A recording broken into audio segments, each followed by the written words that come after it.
All right, so what I'll be teaching today is pretty much Carl Jung psychology, analytical psychology, and it's a lot that goes into it, and there's many adaptations of it. So this one that I'll be doing, I won't really give it a name because I gather my knowledge from so many different sources that it's just my understanding of each source. But I will say the source because I'm not doing this to seem like it's my system. I'm just here because I love the system. I think it's a great way to understand other people, a great way for self acceptance and accepting others. And I'm just gonna spill what I know. So let's start off with NI. I'm an INTJ. I'm just throwing that out there, but I don't necessarily align with the MBTI belief, but I use that system just to explain my knowledge, if that makes sense. So, and I'm very familiar with this because that's one of my dominant functions. As you can see here, the INTJ and INFJ, they hover within their dominant function or their primary function. And then you have the ENTJ and the ENFJ that has it in their auxiliary function, secondary function, or parent function. So NI pretty much is 100, no, literally 24/7. You're asking, what does this mean? So let's say if I'm watching a show and it's just a regular show, wasn't meant to mean nothing, just for entertainment, just for enjoyment. But every time something within the show happens, I'm asking myself, what does this mean? I'm psychoanalyzing the show. I'm psychoanalyzing the characters. If I have someone come in my life and they say, hey, my favorite color is pink. Now I'm thinking, what does that mean? Why is your favorite color pink? Why is your favorite color blue? Why is your favorite color green? I'm always psychoanalyzing. And sometimes there is no hidden message, but NI wants to find the hidden message. NI wants to find the underlying meaning of something. It wants to know. It wants to go deeper. It doesn't like surface level. And I hate surface level. And I want to go as deep as possible and figure out what's missing here. What's something that is here but I don't see, that I can't perceive yet. Let me figure that out. Okay, so let's move on from that. NI is also vision or future oriented. So NI doesn't really dwell within the present moment. NI also doesn't dwell in the past. NI hates the past. It's always focused on the future. So, for example, an INTJ is typically known for having their whole future planned out. Although that's not true, we definitely don't have a whole future planned out.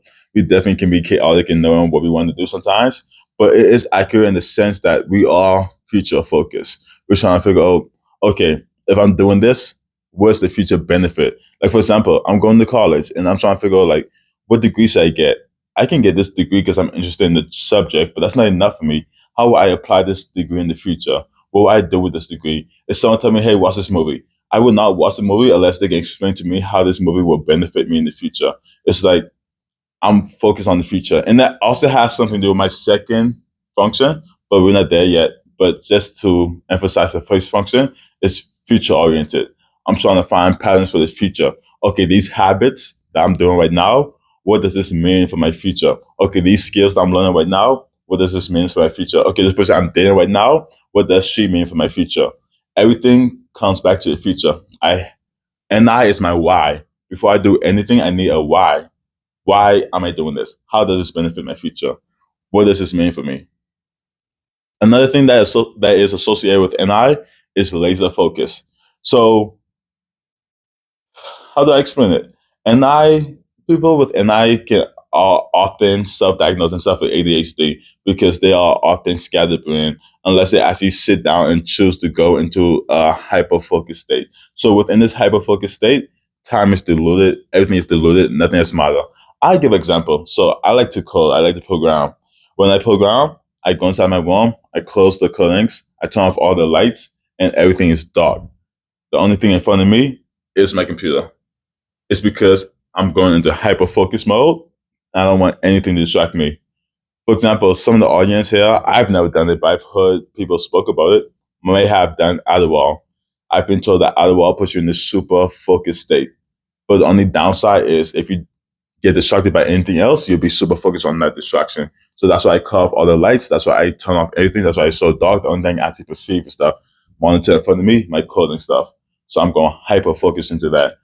And the way that this look in real life, if you are an NI user, then you definitely understand what I said. But if you're not an NI user, then you probably didn't understand what I said. So for anyone who's not an NI user, the way this may look for you is you might have a friend that's an NI user, maybe even a spouse. And when they start a project or when they start school or when they start something, you'll notice that they're hyper focused on it. So much that you might even feel neglected. You might feel like, what about me? We don't spend time together anymore. You don't call me, you don't text me anymore. And it's not because they don't care, but in a way they totally forgot about you because now they're just super fixated on whatever they're doing that nothing else matters. I give an example. When I'm coding or when I'm focused on something, I forget to eat. I forget to I forget simple things that I need to do. It's like, oh, I didn't eat. I didn't take my dog for a walk. I didn't do this. I didn't do that because nothing else matters though in that state. In that state of hyper focus, the only thing I can think of is what I'm focused on. And that's typical for NI user. Time is diluted. The real world is diluted. We're just in this hyper focus state. And whatever we focus on, that's the only thing that matters. And I spoke about it just briefly. So the next thing is imagination. This imagination can make us appear very aloof at times. Like I said, NI users, we don't necessarily live in reality. We live within our NI. And our NI is imagination or a vision of our future. So we may often speak about the present tense as if it's the past tense. Because for us, we're not living in the present tense. We're living in the future. We're living in that NI state. We're living in that vision of what we expect our future to be. It's like reverse engineering. You ever been to like a self help or like a seminar within that area and they say reverse engineer your life? NI users do that by default. NI users always reverse engineer their life. They start off to the future, who they want to be, where they want to be in life, and then they just start doing the habits and learning the skills and making the friends and surround themselves with people who align with that kind of future. We create our future by starting from the end and then reversing it, if that makes sense. So this may make us appear aloof because, like I said, we're not in reality. We're in our imaginations, our vision of the future. And then also, this has a lot to do with time distortion too, because once I'm in my head, it's hard for me to actually pay attention to how much time it flew past. For example, I have a lot of alarms in my phone set, literally alarms reminding myself to, hey, go eat. Alarms remind myself, hey, go to a gym. Hey, go shower. Hey, take a break. Hey, relax. Like I need these alarms because time doesn't exist to me. It's distorted. It's like I can't tell whether 5 minutes pass or 5 hours pass. Like time is just an illusion for me when I'm in that state. Another one is dream state. So NI can somewhat be compared to a dream state. An NI person, unless they're unhealthy, won't necessarily be within a dream state because they have other function that balances them out. But NI itself is kind of like a dream state. And also, that's why we're able to meditate so well. You see a lot of SE users or SI and NE users, they don't really like to meditate because to them it's like, what am I doing? But for NI users, it's like, oh, I'm doing something that I normally do. I'm just doing it intentionally now. It's kind of like a dream state. And we also get vivid visions within our dreams. And our users tend to get that because they're more in tune with their subconscious. They're able to speak or open up that door to the subconscious much more easily than other users. So that's something that you might recognize within yourself, or maybe you have someone else that spoke about that. You might recognize that and be like, oh yeah, he did mention that, or she did mention that. That's something that in our users kind of have the strength in, if that makes sense. Okay, so a lot of channels, when they talk about NI, they would definitely let you know that it's a pattern recognition. I 100% agree. I often associate NI with AI. AI is all about pattern recognition. You have a large set of data and you use it for a machine to learn a pattern sequence or like a pattern prediction. And then once you have that data set and you learn that pattern prediction, you're able to mimic or predict or analyze or do whatever you want because now you just have that pattern recognition. You're able to recognize, hey, what's going to happen next? Hey, what should happen next? Hey, what should I do? Like, it just makes sense. So, for example, INTJs are actually the best when it comes to the stock market, not because they're super smarter than anyone, not because they're this, they're that. No, simply because of pattern recognition. They are able to see underlying patterns. Like, for example, I asked someone, hey, what's the strategy when it comes to trading? I trade, by the way. I asked them, what's the strategy when it comes to trading? They say this, they say that, they say all these things I have no idea about. So it's not like I'm smarter than them because they obviously know stuff that I don't know. But for me, most INTJs that I know, when they trade, they keep it as simple and as easy as possible. They don't want to learn these complex stuff. It's irrelevant because it's just distractions. They realize that I just need to focus on the chart. All this fancy dancy stuff does not matter. I just need to focus on this chart. It's speaking to me. We're having not a monologue, we're having dialogue. That's kind of how it is for NI. Because like I said, what does this mean? NI is always asking, what does this mean? So we see a pattern and we're like, hey, what does this mean? And to us, the pattern is speaking back to us. Oh, this means that we're going to go up. Oh, this means that we're going to go down. Oh, this means that we're going to be stagnant. It speaks to us. And of course, it's not always right.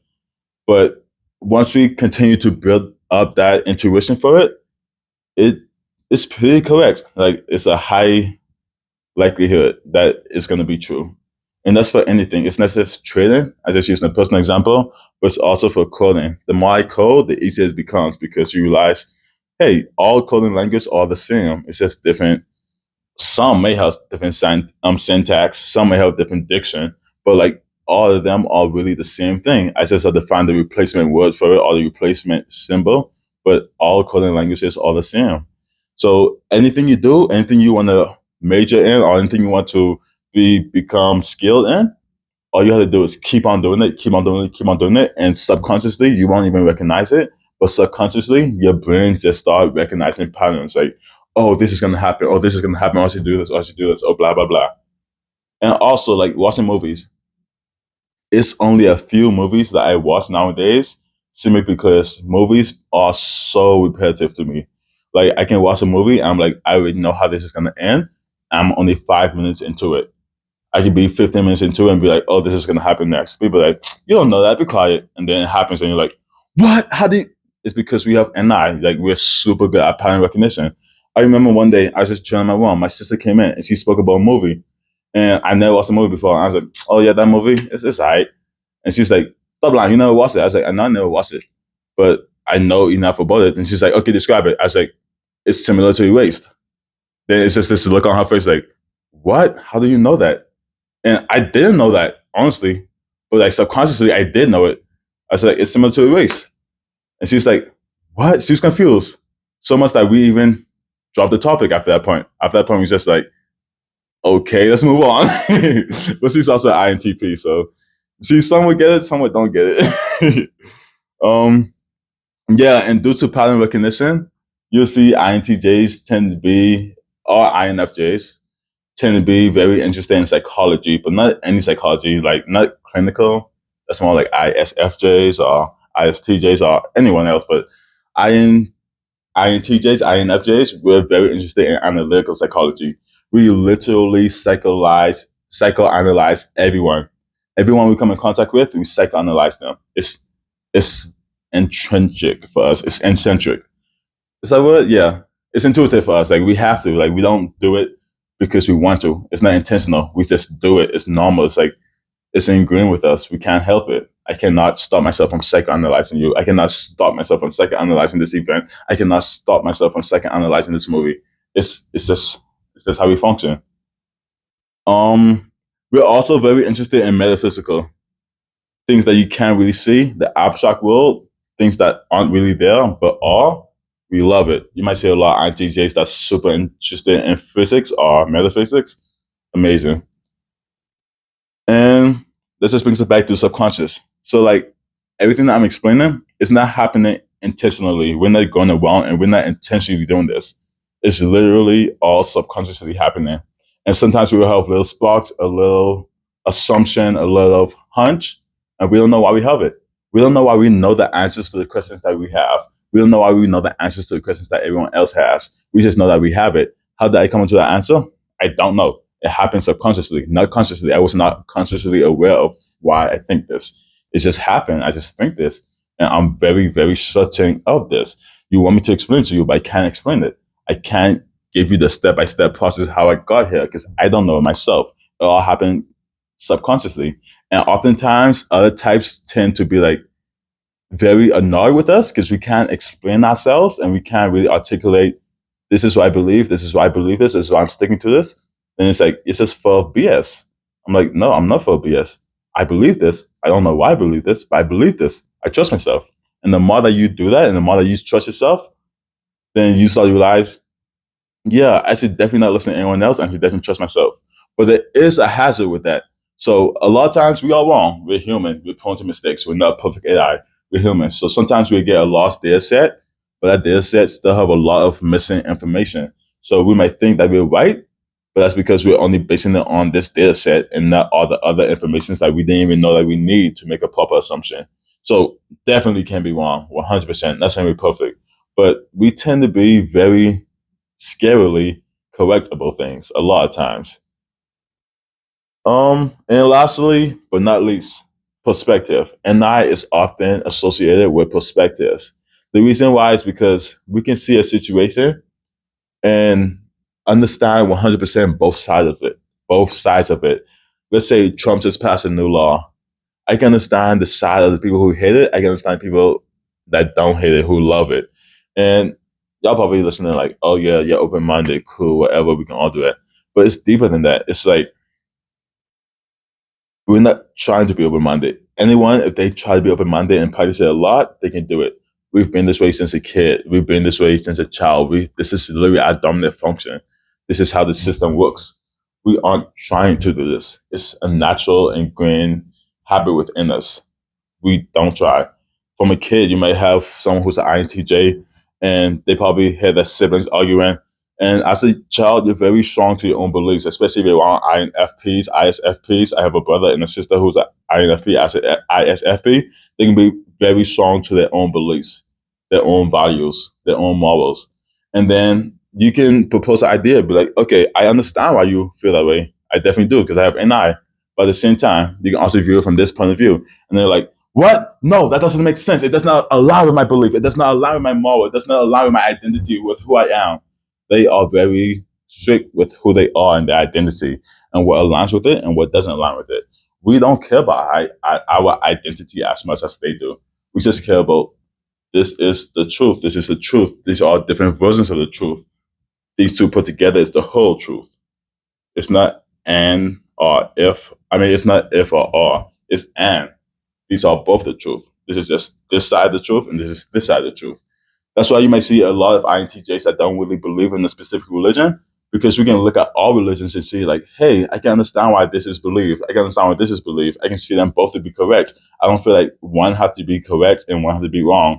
I don't feel like they cannot coexist. I feel like they can all coexist. That's where I stand. I don't align with any specific religion. I believe all religions. I believe they're all different paths up the mountain. Do I follow any particularly? No. I just follow my own path. I trust my own intuition. I'm spiritual. But I can see how another religion will get me to the same destination as my own personal path, if that makes sense. And that's what perspective is. There's a lot of people who be like, no, Christianity is the only way. There's a lot of people who be like, no, Islam is the only way. There's a lot of people who be like, nah, Buddhism, Hinduism, whatever is the only way. But we never see an only way. We see so many perspectives to so many different things.